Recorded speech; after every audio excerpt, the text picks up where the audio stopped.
예, 이번 시간에도 계속해서 우리가 박근혜 정부의 부동산 정책에 대해서 한번 살펴보겠습니다.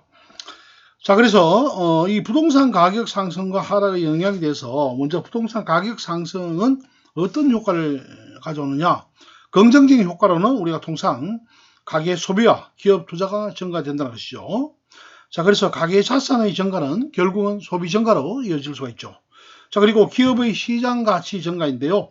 기업의 시장 가치 증가는 투자가 확대되면서 그리고 경기 호전에 따른 소득 증가를 예상한 주가가 상승이 가능하다. 그리고 담보 가치 증가로 금융기관 차입이 용이하고 소비 투자가 증가된다. 자, 그리고 금융기관 대출 규모 증대와 건전성을 예고하는데 금융기관의 수익 증대와 자산 건전성 개선이 된다는 것이죠. 자, 부정적인 효과는 어떤 것이 있느냐?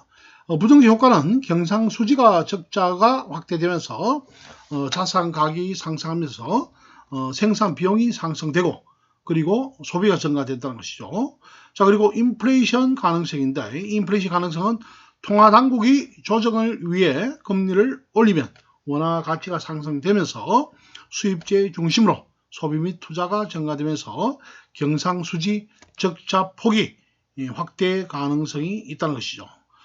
그리고 서민주택 구입이 힘들다는 것이죠. 그래서 서민들의 주택 구입이 어려워지면서 전세, 월세 가격의 동반 상승 가능성이 있다는 것이죠. 자, 그럼 부동산 가격이 하락하면 어떤 효과가 있느냐? 이 부동산 가격 하락은 먼저 부정적 효과로는 가계와 기업에 타격을 줄 수 있다는 것이죠. 자, 그래서 우리가 통상 요즘 흔히 듣고 있는 우리가 깡통 아파트, 그리고 깡통 주택 대량이 발생된다. 자, 이런 부분은 우리가 서민뿐만 아니라 중산층에도 큰 타격을 줄 수가 있다는 것이죠. 그래서 가계 소비 감소의 부정적 연쇄 효과는 가계 소비가 감소되면서 기업의 현금 흐름 및 수익성을 악화를 초래하고 또 이런 부분들이 금융기관 대출 수요 축소와 대출의 신용위협 증대로 연결되어서 금융기관의 재무 안정성에도 영향을 받고 있다. 자, 그럼 건설 부분 신규 투자 축소는 여타 부분의 설비 투자 축소와 똑같은데 부동산 가격이 오르지 않는다고 전망되면 부동산 임대 수요가 증가된다는 것이죠. 그래서 부동산 임대 수요가 증가되면 전세, 월세 가격이 상승된다. 자, 그리고 금융기관 부실화 가능성은 채무 불이행에 따른 대출 자산 부실화 및 대출 축소가 되면서 담보 가치가 축소가 되겠죠. 그래서 부동산을 보유한 가계 및 기업 재무 상황이 악화되면 금융기관의 부실화 및 이자 수입이 감소된다는 것이죠.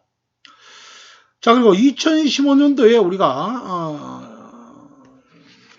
12월 14 가계부채 여신심사 승인한 방안인데요.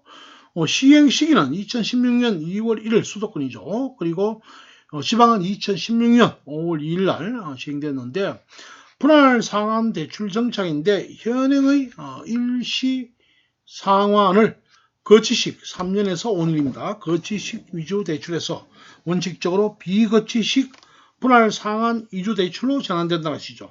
거치 기간은 최대 1년 이내로 제한을 한다. 그리고 상환 능력 심사 강화인데요.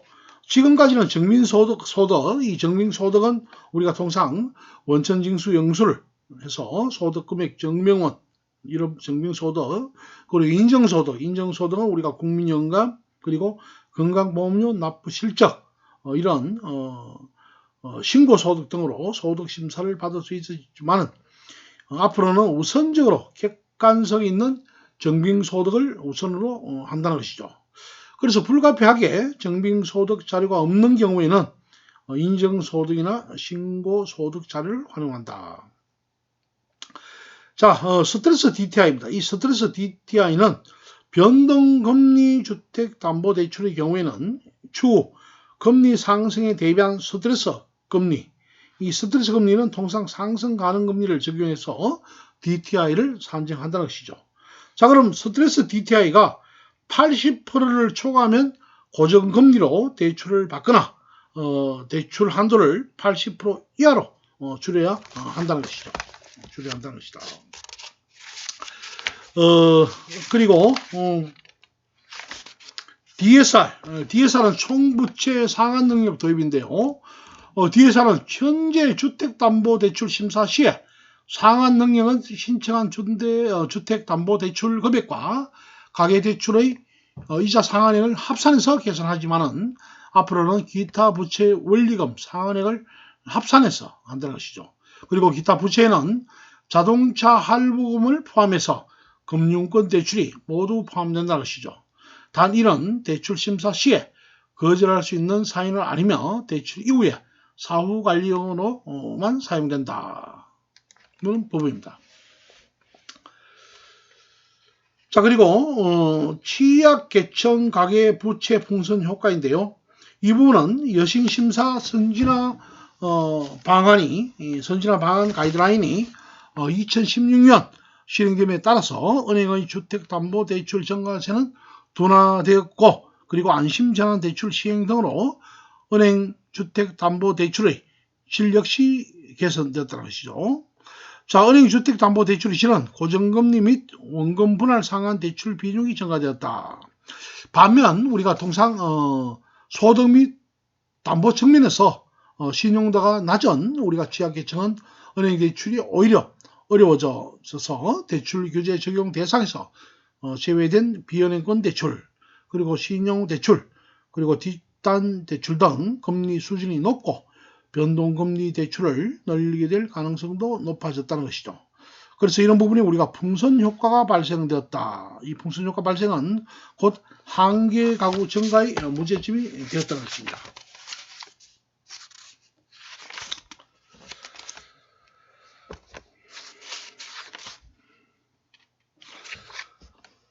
자, 주택연금 상품의 가입 확대인데요. 이 주택연금 상품의 가입 확대의 의미는 우리가 주택연금은 주택 소유자나 그 배우자가 60세 이상인 경우에 집을 담보로 맡기고 평생 그 집에 살면서 일정 기간 혹은 평생에 거쳐서 매달 국가가 보장하는 연금을 받는 제도이다.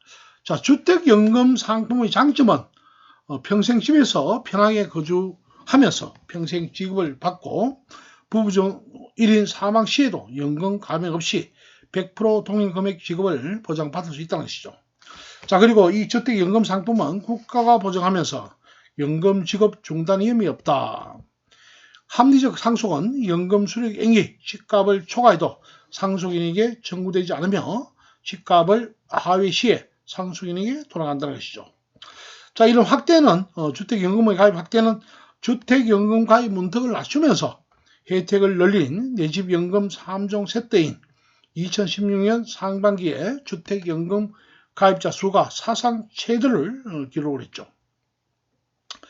자, 그리고 부동산 가격이 고점이라는 인식과 전례 없는 파격적인 혜택에 수요가 대폭 몰리고 있다는 분석이고, 2016년 상반기 주택연금 가입자가 2015년 상반기보다 73.5% 늘어난 5,317명을 기록했다는 것이죠. 2015년 상반기에는 3,065명보다 5,317명을 기록하면서 이는 2007년도에 주택연금 출시 이후에 반기 기준 최대치이며 2015년 전체 가입자 6,486명의 82%에 달한다는 것이죠. 그래서 2016년 6월말 현재 주택연금 누적 가입자 수는 34,437명이다.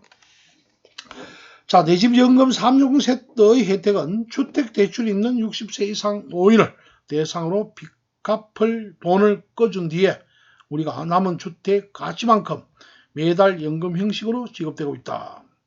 자, 이런 주택담보대출 상환용 주택연금, 주택을 담보로 해서 은행 빚을 지고 있는 고령층이 기존 빚을 우리가 무리 없이 상환하면서 주택연금에 가입할 수 있게 돕는 상품이다. 예를 들어 우리가 3억 원짜리 집을 담보로 해서 7,500만 원을 대출 받았다면 매달 우리가 금리 연 3.4% 기준일 때는 만기 10년입니다. 일시상환 조건에 매달 19만 원 이자를 내야 되지만은 이를 연금으로 전환하면 대출 이자를 내는 대신에 사망 시까지 매달 26만 원의 연금을 받을 수 있다는 것이죠. 자, 그리고 40대, 50대를 위한 주택연금 사전에 이어 보금자리론은 주택금융공사가 취급하는 장기 주택담보대출, 이 보금자리론을 신규 신청할 때 주택연금에 가입할 것을 약속하면 금리를 0.15%포인트를 우대하면서 은행에서 주택담보대출을 이미 받은 사람은 보금자리론으로 갈아타면 된다는 것이죠. 이때 주택연금 가입을 약정하면 0.3%포인트의 금리나 혜택을 받을 수 있다. 자, 그리고 저가주택 보유자를 위한 우대형 주택연금이죠. 이런 부부 기준으로 1주택 소유자이고 주택 가격이 1,500만 원 이하이면 가입이 가능한데 이는 주택연금보다 매월 연금을 8에서 15% 더 받을 수 있죠. 그래서 주택의 가격이 낮을수록 혜택이 더 높다는 것입니다. 자, 그리고 재산세 감면 혜택은 정부는 2010년부터 노후생활을 지원하고자 주택연금에 담보로 제공되는 주택은 재산세를 5억 원 이하 부분의 25%를 감면해주고 있죠. 그래서 공시 가격 3억 2천만 원인 아파트의 재산세는 6만 9천 원이나 주택연금에 가입했다면 57만 9천 원으로 9만 원이 감면됩니다. 자, 이의 기대 효과는 우리가 베이비부머 세대의 은퇴로 인한 주택 매물의 공급 가행이 리스크를 해치한다. 그래서 부동산 폭락을 방지함이죠. 자, 이런 문제점은 어떤 것이 있느냐 보겠습니다. 이 문제점은 9억 원 이상 고가주택 그리고 주거용 오피스텔 다주택자 포함 문제인데요. 9억 원 이상 고가주택 보유자까지 보호하는 주택연금 정책을 재검토해야 된다는 것이죠. 자, 그래서 주택연금 계정의 운용 배수는 2015년 말 12.8배에서 오는 2018년 28.7배로 상승해서 적정 운용 배수를 14.7배를 웃돌 것으로 예상되고 있죠.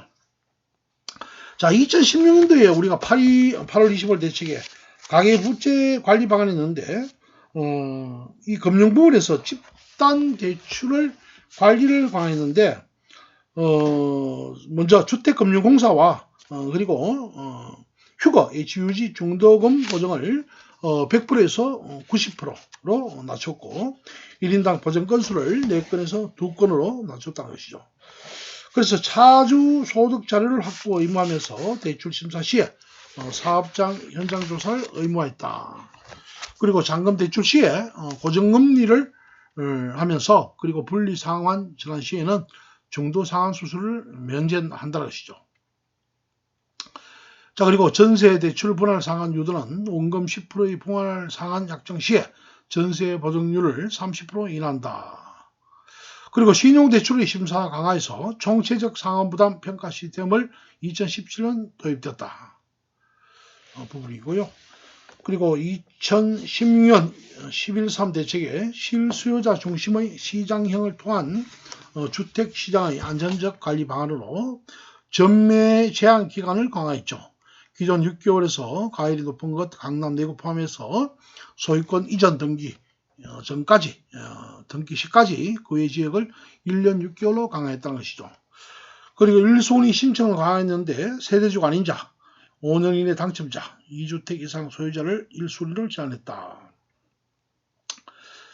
자, 그리고 2016년 11월 24일에 825 가계부채 관리 방안의 후속 조치로 집단 대출에 대한 여신 심사 가이드라인을 적용해서 집단 대출 중에 잔금 대출, 은행 보험뿐만 아니라 상호금융, 새마을 금고 적용 이런 부분을 실소유자에게는 영향이 없지만은 가도에게 차입을 해서 분할 상환이 부담스러운 투기적 수요를 억제하는 효과가 있었다. 그리고 상호금융, 새마을 금고에 맞추어 여시 심사 가이드라인을 도입했다는 것이죠. 그래서 2017년 1월 4일부터 주택구입용 대출 대상으로 해서 소득 증빙을 의무화했고 매년 원금의 30분의 1을 부분 분할 상환했다는 것입니다.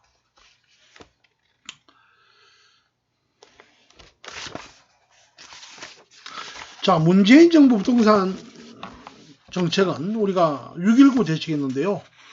먼저 이 배경의 매매 시장은 2017년 2월 이후에 상승폭이 확대하면서 지역별 경제 여건, 주택 수급 상황, 개발 호재 유무 등에 따라 상승하죠. 그래서 하락 지역이 나누어서 지역별 차별 현상이 뚜렷했다.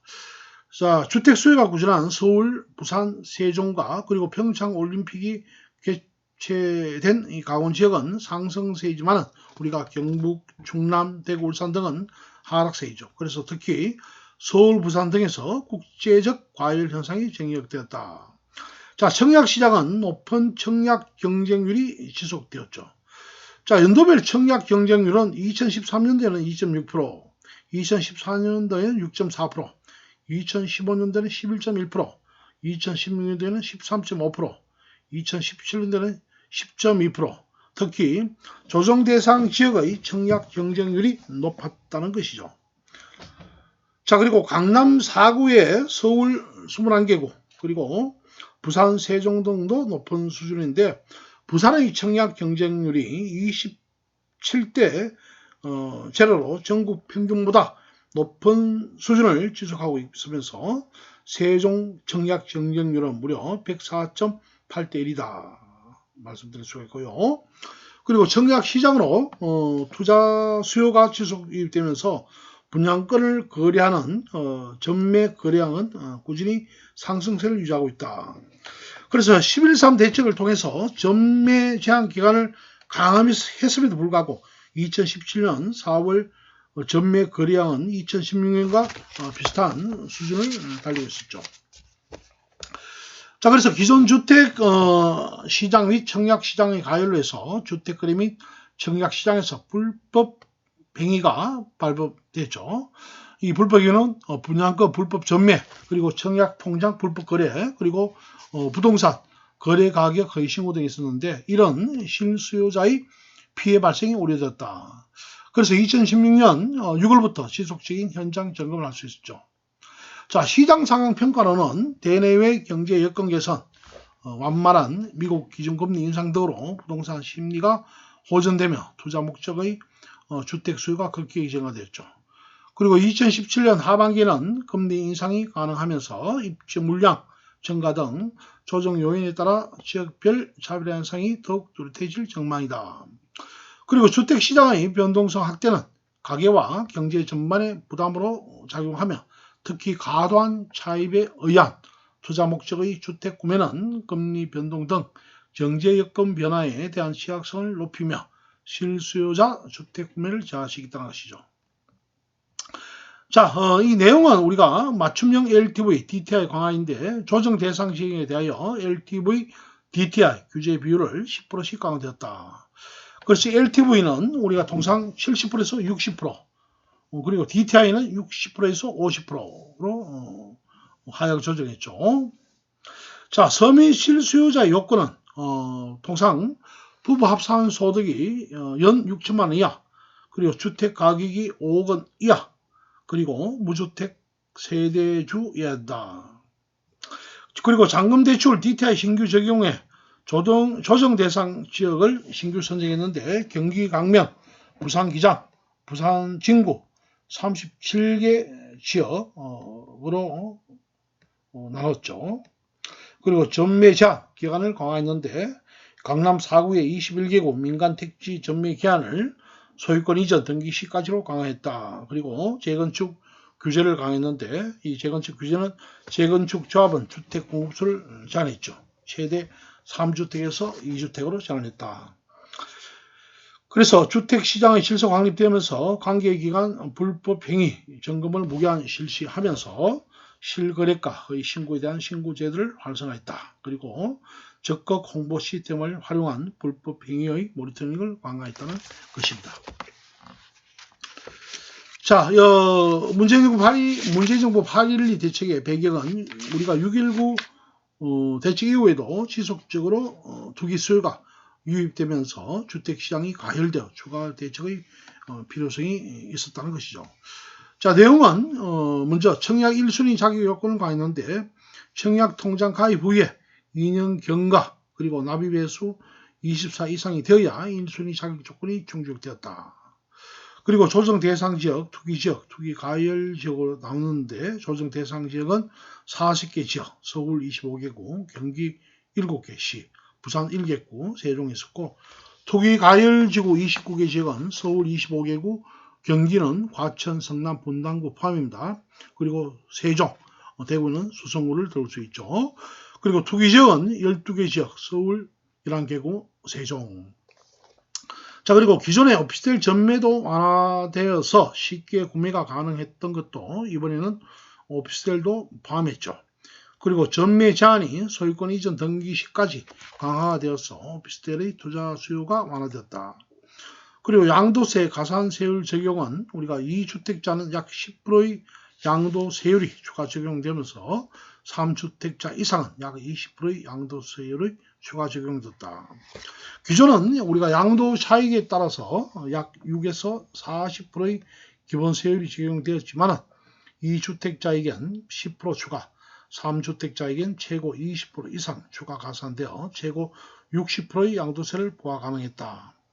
자, 그리고 다주택자 장기 보유 특별공제를 적용 배제하면서 1세대 1주택 양도세 비과세 요건을 강화했죠. 그리고 기존에는 2년만 보유했으면 양도세 비과세를 받을 수 있지만 8.12 정책에는 실제 거주를 2년 동안 해야 양도세 비과세가 적용되었다는 것이죠.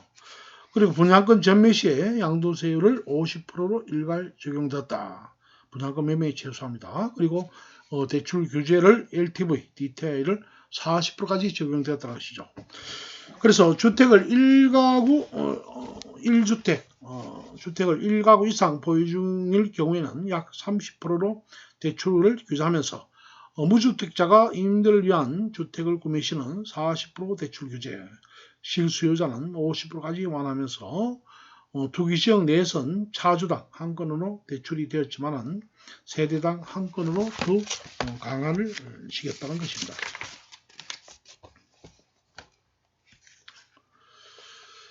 자, 그리고 우리가 종부세 예상인데요.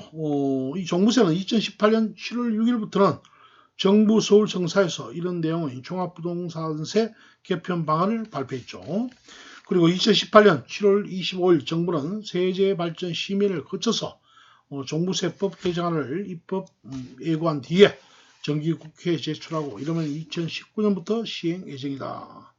자, 그리고 보유세 OECD 비교해서 OECD 통계에 따르면 한국의 GDP 대비 부동산 보유세 비중은 2016년 기준 0.8%로 OECD 평균 2015년 기준 1.1%보다 0.3% 더 낮다는 것이죠.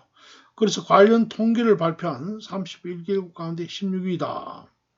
전체 세수를 기준으로 해서 우리가 부동산 보유세 비중을 따지면 순위가 달라지는데 우리나라의 전체 세부담이 다른 국가 대비 적기 때문인데 우리나라의 총 세수 대비 부동산 보유세 비중은 3%로 관련 통계가 발표된 30개국 가운데 12위인데요. 이렇게 되면 보유세 부담은 GDP와 비교했을 때보다 4단계, 4계단 위로 올라간다는 것이죠. 그래서 OECD 평균보다 3.3%이다. 그죠? 그래서 우리나라가 세금을 많이 걷어들이지 않는 편에 속하기에 GDP 대비 종부세 부담은 낮아 보이는 반면에 전체 세수 대비로 보면 부담이 상대적으로 높아 보인다는 것이죠. 그래서 개별 국가의 전반적인 세 부담을 우리가 살펴보면 통상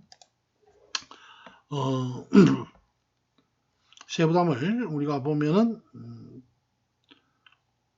GDP 대비 우리가 총 세수비는 우리나라가 2016년 기준 26.3%로 OECD 평균 34.4%인데 그게 못 미치는 것입니다. 그리고 순위로 봐도 최하위권 그룹에 속한다는 것인데 전체 33개국 가운데 29위다.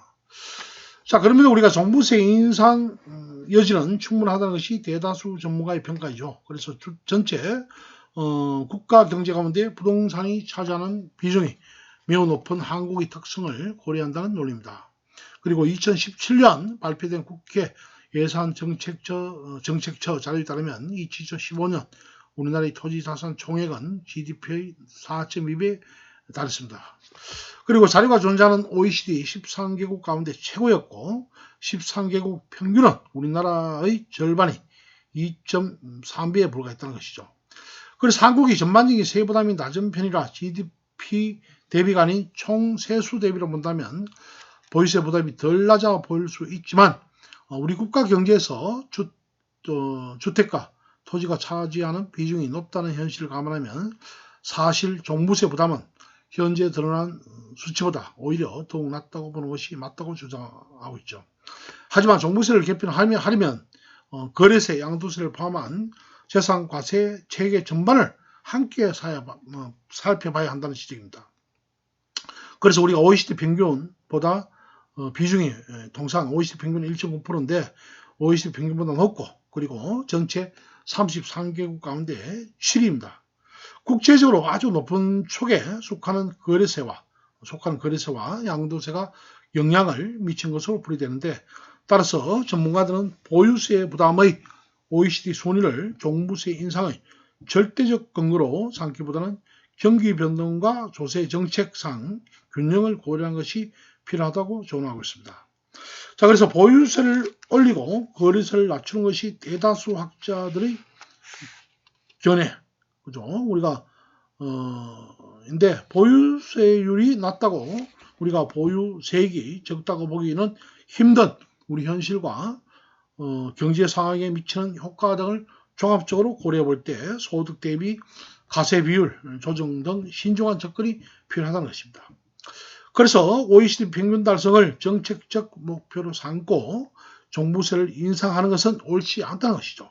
그리고 OECD 회원국가의 비교는 어디까지나 보유세 부담 수준을 판별하기 위함이다라고 말씀드릴 수가 있겠습니다. 자, 이상으로 우리가 박근혜 정부 그리고 노무현 정부 그리고 문재인 정부에 대해서 부동산 정책에 대해서 한번 살펴봤습니다. 다음 시간은 우리가 주택 구입 자금의 대출과 관련된 기본 상식에 대해서 학습하도록 하겠습니다. 잠시 쉬었다 하겠습니다.